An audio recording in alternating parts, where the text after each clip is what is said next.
And welcome back to another podcast with Mr. Hagan. And on this podcast, we're going to look again at shifting the long-run aggregate supply curve. We're going to look at shifting the long-run aggregate supply curve, and we're going to do so with a real-world event, which is going to be a decrease in immigration.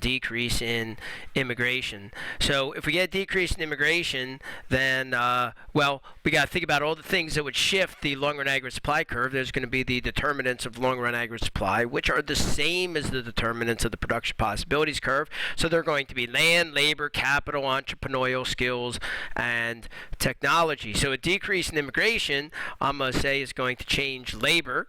And so my determinant is going to be a change in labor on the long-run aggregate supply curve. And that's going to cause the long-run aggregate supply curve. The long-run aggregate supply curve is going to shift to the left. So the long-run aggregate supply curve, our ability to produce goods and services, is going to decline. So we're going to be here at the long-run aggregate supply curve 2. Short-run aggregate supply curve, remember, is going to go with it. Short-run aggregate supply curve always goes with that long-run aggregate supply curve. And so now we have a new long-run equilibrium right there. We have a new long-run equilibrium.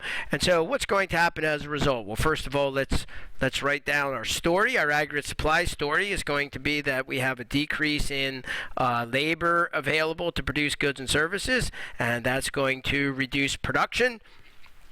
And that decrease in production is right here.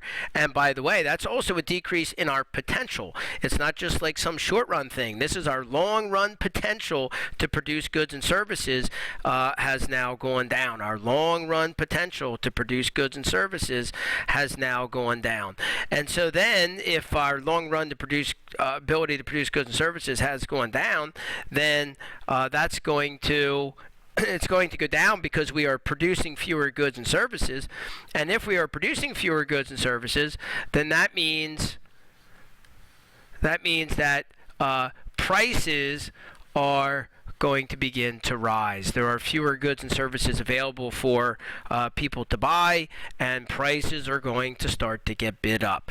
As prices start to get bid up, that's moving us along the aggregate demand curve. That's moving us along this aggregate demand curve.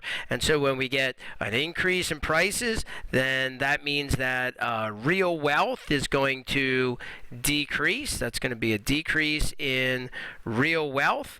And the decrease in real wealth is going to cause a decrease in consumption, moving us along the aggregate demand curve. And of course, we could have said that this is the wealth effect. We could have also said the international trade effect or the interest rate effect. All of those will decrease consumption, investment, and net exports, and that will move us back along the aggregate demand curve. All right, so prices go up, gross domestic product goes down, and unemployment's going to rise. So this is like the worst of all worlds, right? Because everything's going in the opposite direction than what we want.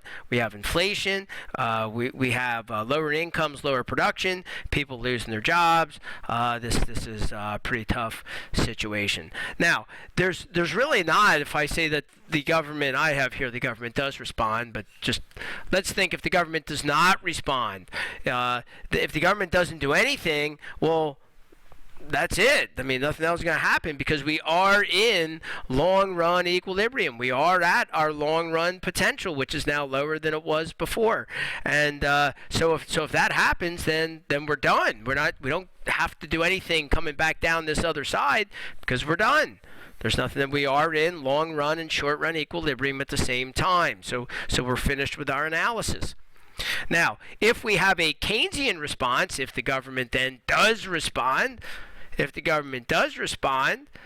then what's that going to look like? If the government does respond, I'm actually not going to lay all this out because it would start to get kind of confusing. But let's just say what would happen if the government does respond. Then they would respond by, okay, the Keynesians might say, all right, production is low. We have a decrease in GDP. So we better increase government spending, cut taxes to increase consumption, get the aggregate demand curve shifting out to the right. And if you get that aggregate demand shifting out to the right, in the long run, really all you're going to end up doing is increasing prices even higher. You're just going to increase prices even higher. And so this is the problem in the 1970s. You get something that just can't happen in the Keynesian view of the world, and that is higher prices and and lower GDP at the same time. Higher prices and lower GDP at the same time. That just doesn't happen in the Keynesian view of the world because they're focusing on that aggregate demand curve. So here, it's almost like the very effort to make things better actually makes things worse, because you still have this permanently lower GDP, but now you have even higher prices, even higher levels of inflation. So